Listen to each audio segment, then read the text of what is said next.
अस्सलाम वालेकुम दोस्तों, मेरा नाम है मुदस्सिर और आप देख रहे हैं मुदस्सिर शहजाद यूट्यूब चैनल। दोस्तों आप सबको अपनी इस नई वीडियो में खुशामदीद करता हूँ और आज की वीडियो में हम बात करने वाले हैं सेकंड ईयर स्टैटिस्टिक्स के हवाले से, जो कि हमने चैप्टर नंबर 10 स्टार्ट किया हुआ है और 10.2 हम जो वो कर रहे थे सोल्व, और उसका हम आज जो है वो 5वां क्वेश्चन करने वाले हैं, जो कि 5A क्वेश्चन हमारे पास मौजूद है। हमने 4AB तक जो पीछे प्रीवियस क्वेश्चन जो है वो सारे कर लिए हैं, तो आज हम इसको करने वाले हैं। इसका तरीका बिल्कुल डिफरेंट है पहले क्वेश्चन से। इस तरह का क्वेश्चन आपने जो है पहले नहीं किया इस एक्सरसाइज में।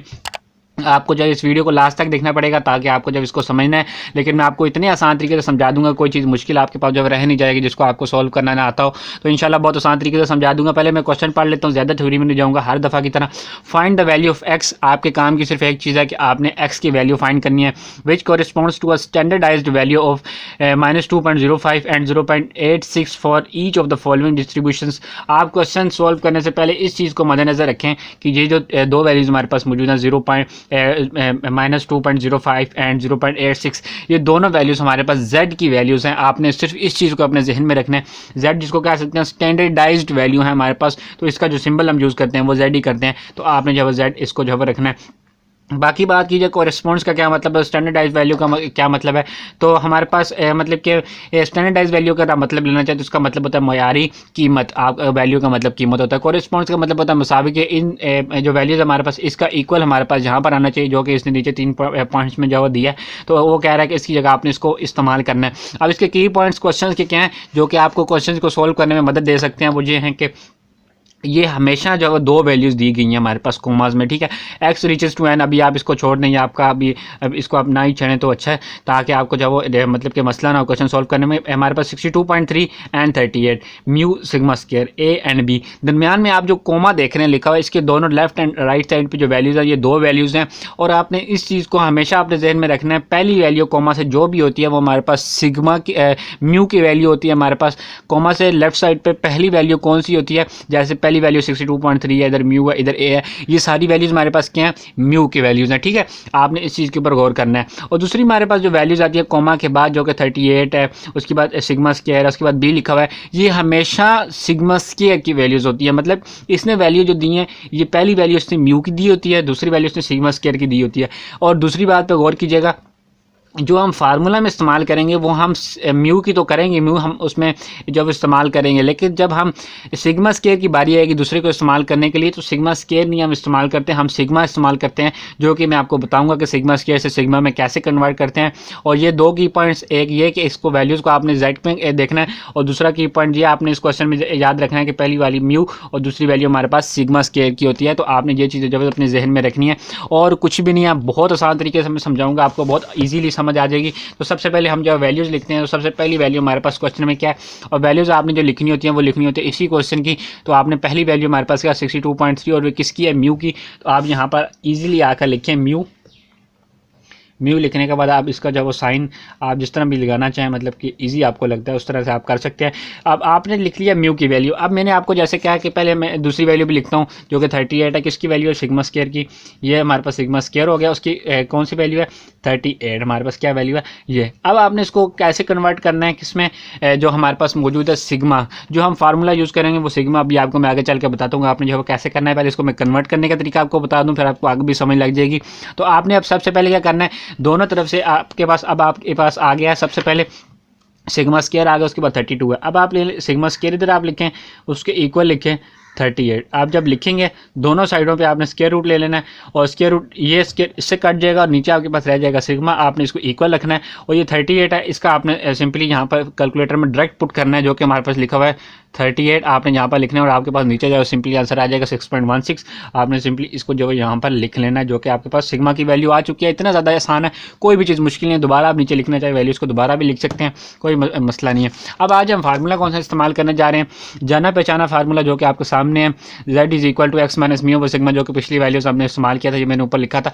लेकिन इसको हम अब जो है वो पहले z की वैल्यू जो इस्तेमाल करने के लिए करते थे, जो हम थ्योरम्स वगैरह लगाते थे, तब हम इस फार्मूले को इस्तेमाल करते थे। लेकिन अब हम थ्योरम नहीं लगाएंगे इस क्वेश्चन में, जो कि अब हम सिर्फ इस फार्मूला में वैल्यूज पुट करेंगे, जस्ट हमारा आंसर जो वो आ जाएगा।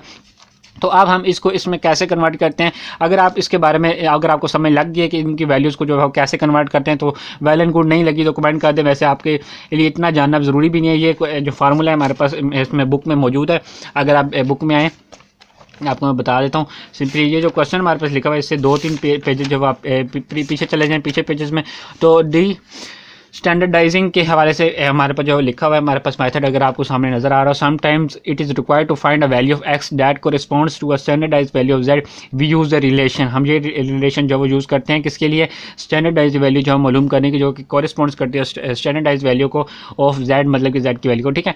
अब हमारे पास ये वैल्यू जो है हम यूज़ करते हैं। उसके बाद अगर हम ये स्टैंडर्डाइजेशन का मेथड यूज़ करेंगे तो इसमें हम जो है ये फार्मूला इस्तेमाल करेंगे जो कि इसी को इसमें कन्वर्ट किया गया है, जो कि बहुत ज़्यादा आसान है कन्वर्ट करना, कोई मसला नहीं है इतना। इस वैल्यू को यहाँ पर ले आते हैं, ये वैल्यू इस तरफ आ जाती है, फिर इसकी जो माइनस है ये इधर आ जाता है, या एक्स इधर आ जाता है, और कुछ भी नहीं है इसमें। तो ये सिंपली इसको जब इसमें कन्वर्ट कर दिए तो हम ये वाला फार्मूला यूज़ करेंगे जो कि मैंने आपको पेपर पर लिख के भी दिखाया है, x is equal to mu plus sigma z, ठीक है। आप इसको आसानी से जो है वो समझा रहे हैं मैंने, ठीक है।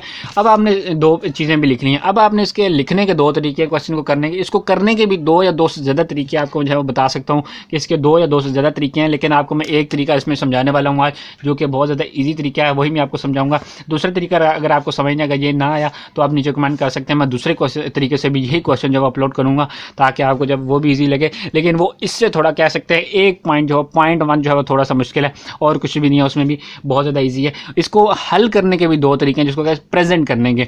एक प्रेजेंट कर सकते हैं क्योंकि हमने इस एक क्वेश्चन में 5a जो है वो इसमें 2 तरह से मतलब कि करने होते हैं, 2 पार्ट होते हैं। एक तो आप लिख सकते हैं, इधर लिख सकते हैं a पार्ट और नीचे लिख सकते हैं b पार्ट, एक तरीका ये होता है। और दूसरा तरीका हमारे पास ये जो मैं आपको बताने वाला हूँ वो ये वाला है कि आपने जब सिंपली क्या करना है, एक जब पॉइंट करना है तो उसका यहाँ पर आप जब लाइन लगाएंगे, मैं सिंपली आपको बताता हूँ 2 लाइन यहाँ पर लगानी है, सॉरी। तो आपने 2 लाइन्स लगानी है यहाँ पर, और उसके बाद यहाँ पर एरो साइन बना देना, मतलब कि पहली वैल्यू यहाँ पर आएगी, और दोबारा जब करने लगेंगे दोबारा आपने एरो लाइन बना दी है। अगर आप इतनी बड़ी बनाना चाहते हैं तो इतनी बड़ी बना सकते हैं, वेल एंड गुड। अगर आप छोटी से बनाना चाहते हैं तो छोटी बना लें, वो भी बेहतर है, कोई भी मसला नहीं है। अब आपने इस एरो लाइन में करना क्या है, आपने सिंपली आपको अब एरो लाइन आपके पास बन गई है। अब आपने जब करना क्या है, सिंपली अब आपने क्या करना है, 2 वैल्यूज़ हमें जो हमारे पास जो दी होंगी z की वैल्यूज़ आपने सिंपली वो ले लेनी है। सबसे पहले एरो में ये वाली वैल्यू पुट करनी है, दूसरे एरो में आपने ये वाली वैल्यू पुट करनी है। पहले एरो है कौन सी करेंगे, -0.25 जो हमारे पास जो वैल्यू मतलब कि 0 पॉइंट नहीं है 2.05 है। तो आपने सिंपली इसको क्या करना है, यहाँ पर लिखना है z की वैल्यू, जैसे मैंने आपको पहले कहा कि ये z की वैल्यू हमारे पास, आपने z लिखना है यहाँ पर, इक्वल करना है -2.05 आपके पास जो आ चुका है। अब आपने सिर्फ एरो में ये वैल्यू पुट करनी है, जस्ट कुछ भी नहीं करना आपने, ठीक है। अब आपने आ जाना है, अब आपका क्वेश्चन जो है सॉल्विंग की तरफ जा रहा है। और दूसरा तरीका जो था मैंने आपको बताया था, ए और बी लिख सकते हैं, इधर एरो भी लिख सकते हैं।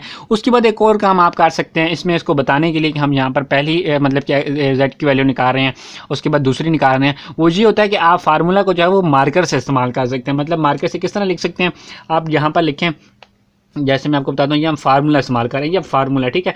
उसके बाद आपने म्यू की वैल्यू लिखनी होती है, ये आपने लिखनी है। उसके बाद लिखना है प्लस सिग्मा जेड, जो कि वही आपने फार्मूला जो है वो लिखा है, जो कि आपके पास जो आपको मैंने बताया वही आपने जो है यहाँ पर लिखना है। पहले लिखनी है जेड की वैल्यू, उसके बाद ये फार्मूला लगा देना और इसको हल कर देना है। कुछ इसमें मुश्किल नहीं है, जो कि हमारे पास जो आ चुका है, ठीक है। अब आपको आगे जो तरीका मैं समझाने वाला हूँ ये इंतहाई मतलब कि जिसको कह सकते हैं एक मतलब हसास तरीन जो वो चीज़ है, आपको मैं बताऊँगा आगे जाकर। इसको आपने लाजमी तौर पर फॉलो करना, नहीं तो आपका पूरा क्वेश्चन जो है गलत हो जाएगा। म्यू की वैल्यू हमारे पास क्या 62.3, आपने जब यहाँ पर लिख दी है, प्लस सिग्मा की हमारे पास वैल्यू क्या 6.16, इसको आपने लिखना है। उसके बाद ब्रैकेट डालनी है क्योंकि सिग्मा और जेड आपस में मल्टीप्लाई हो रहे हैं, और जेड की वैल्यू हमने कौन सी ली थी, -2.05। आपने इसको सिंपली यहाँ पर लिखना है -2.05, ठीक है। अब आप यहाँ तक आ गए हैं, अब आपने आगे देखना है आगे क्या करना है आपने, ठीक। सिंपली आगे की जो हमारे पास प्रोसीजर है, इस वैल्यू को आप यहाँ पर उतारें 62.3। उसके बाद आगे जो चीज़ हमारे पास आती है, इसको आपने गौर से देखना है कि आगे हमारे पास जो है क्या चीज़ आ रही है और इसको जो है कैसे करते हैं, ठीक है। सबसे पहले आपने आ जाना है, पहली बार ये चीज़ इससे मल्टीप्लाई हो रही है, ठीक है। ये मल्टीप्लाई हो रही है, दोनों के साइंस देखें आपने, दोनों के साइंस देखने हैं, ये प्लस का साइन है, ये माइनस का साइन है।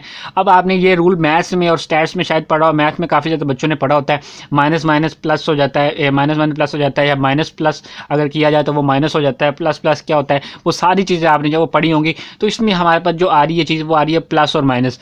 जब प्लस माइनस इकट्ठे आ जाते हैं तो उसको अगर कन्वर्ट करना चाहें तो कौन सी एक वैल्यू में होगा, तो वैल्यू ये होती है हमारे पास माइनस की, मतलब माइनस प्लस माइनस होता है हमारे पास, ठीक है। माइनस प्लस ये हमारे पास एक अगर इनकी वैल्यू इकट्ठी करनी हो तो हमारे पास माइनस की आती है। समटाइम्स हम ऐसे करते हैं कि उसकी बड़ा जो हमारे पास लेटर होता है उसकी वैल्यूज़ लेते हैं। अभी हम यहाँ पर इसलिए माइनस ले रहे हैं, इसकी एक वजह ये हमारे पास मल्टीप्लाई हो रहा है, दूसरी वजह ये ब्रैकेट के अंदर, और इसकी और भी वजूहत हो सकती है। मैथ्स के जो टीचर्स हैं हमारे पास वो बहुत आसानी से जब आपको समझा सकते हैं इसकी बहुत ज़्यादा बड़ी वजह जो है वो क्या है। तो लेकिन मैं आपको इजीली ये बता रहा हूँ, माइनस प्लस हमारे पास जो होता है वो माइनस होता है। अगर आप इसका टेबल कहेंगे तो वो भी आपको नेक्स्ट वीडियोस में जो लेकर बता दूंगा। अगर आपको इसकी जो समझ नहीं है कि हमने साइन कैसे चूज़ किया है, माइनस प्लस माइनस होता है हमारे पास, ये मैंने जो लिख लिया। उसके बाद आपने सिंपली ये करना है, इसको इससे मल्टीप्लाई कर देना है, 6.16 को आपने मल्टीप्लाई करना है।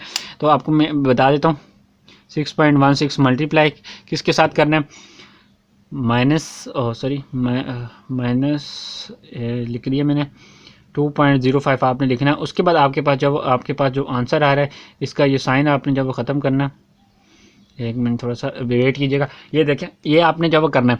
अब आपके पास जो साइन, ये वाला साइन जो है वो इसके साथ जो हमने ख़त्म कर दिया, माइनस 6.16 को आपने मल्टीप्लाई करना है किसके साथ, माइनस ख़त्म होने के बाद 2.05 के साथ आपने जब इसको सिंपली मल्टीप्लाई करना है, आपके पास जो आंसर आएगा वो आएगा 12.628। आपने जब यहाँ पर लिख देना, ठीक है।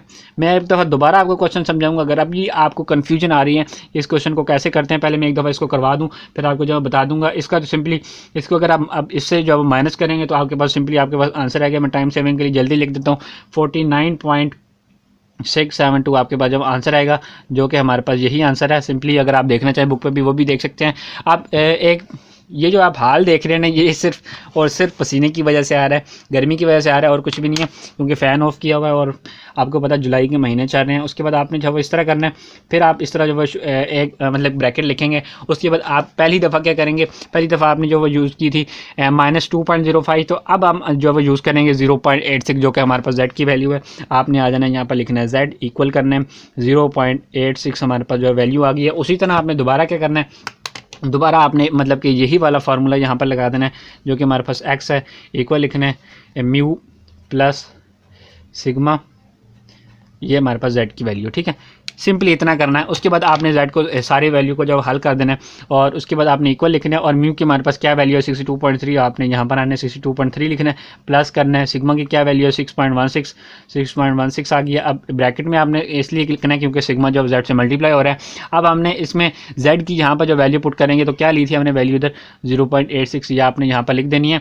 उसके बाद नीचे आपने आ जाना है, फिर वही रूल आपको बता चलो 62.3 जब आपने लिखना है। उसके बाद आपने आ जाना है आगे।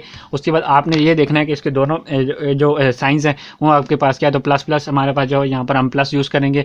प्लस यूज़ करने के बाद उसके बाद हमने जब इसको इससे मल्टीप्लाई कर देना है, 6.16 से मल्टीप्लाई करना है किससे, 0.86 से। तो आपके पास जो आंसर आएगा वो आएगा 5.2, जो कि हमारे पास 976 आगे भी आप जो लिख सकते हैं, एट्स ऑन आगे जो जा सकते हैं 3-4 वर्ड्स तक, कोई मसला नहीं है। इसको आपने इससे मल्टीप्लाई कर लेना। अभी आपके टाइम सेविंग के लिए जल्दी कर रहा हूँ ताकि आपका जो टाइम भी बचाया जा सके।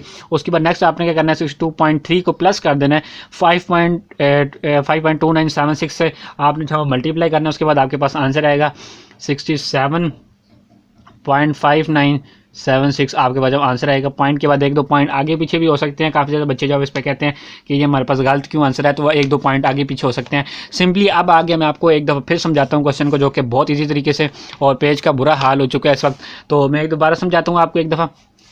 सबसे पहले हमने जो इस क्वेश्चन को हल करना होता है, और इस क्वेश्चन में आपको मैं बताता चलूँ कि 2 वैल्यूज़ होती हैं। पहली वैल्यू होती है हमारे पास सिग्मा म्यू की, दूसरी सिग्मा स्क्वायर की होती है, और ये वैल्यू हमारे पास जो है जेड की होती है, ठीक है। आपने ये चीज़ देख ली। उसके बाद आपने अपने जहन में ये चीज़ रखनी है कि हमने 2 वैल्यू जो हमारे पास मौजूद होती हैं क्वेश्चन में, हमने उन दोनों को हल करना है। मतलब कि ये जो चीज़ है ना, इसकी सारी छेड़छाड़ है, ये जो हमारे पास ये चीज़ें हैं, ये हम दोनों मतलब कि इसमें पहले में भी और दूसरे में भी जो इस्तेमाल करेंगे। सबसे बड़ा तरीका इसमें सिर्फ ये होता है कि पहला हम पॉइंट इसके लिए एरो जो लिया है ना जेड का, इसके लिए लिया, दूसरा एरो इसके लिए लिया, मतलब ये एरो इसके लिए लिया, ये एरो इसके लिए। फार्मूला सिर्फ एक यूज़ करना है, find the value of x, जिसमें ये दोनों चीज़ें जो है वो इस्तेमाल होंगी दोनों दफ़ा। कौन सी, एक दफ़ा दे, एक दफ़ा दे, ये, ठीक है। उसके बाद आपने ये जो इस्तेमाल करनी है, सिर्फ और सिर्फ आपने करना है उस फार्मूले को 2 दफ़ा करना है, जो कि हमने एक दफ़ा यहाँ पर किया, एक दफ़ा यहाँ पर किया, और दोनों में क्या करना है, पहली दफ़ा इसकी वैल्यू यूज़ कर लेनी है, दूसरी दफ़ा इसकी कर लेनी है। पहली दफ़ा ये वैल्यू जो हमने यूज़ किया, दूसरी दफ़ा ये किया, और ये वैल्यू किसकी थी, जेड की। सिर्फ आपने दोनों में जेड की वैल्यू चेंज करनी है, फार्मूला दोनों में एक जैसे यूज़ करना है, बिल्कुल आपका आंसर जो है वो ठीक आएगा, कोई भी इसमें जो मुश्किल नहीं होगी। और अगर आप उम्मीद है कि आपको जो वो समझ आ गई हो, या अभी भी नहीं आई, कमेंट करें, मैं इंशाल्लाह नेक्स्ट किसी और तरीके से समझाने की कोशिश करूँगा, बहुत ईजी तरीके से, वो भी आपको इंशाल्लाह ज़रूर जब समझ आएगी। उम्मीद है आपको वीडियो पसंद आएगी। वीडियो पसंद आई तो लाइक करें, अपने दोस्तों के साथ शेयर करें, और लाइक ज़रूर कर दें ताकि हमारी हौसला अफजाई भी हो सकती है। मिलते हैं फिर किसी अच्छी सी वीडियो में, तब तक दीजिए इजाज़त। अल्लाह हाफिज़।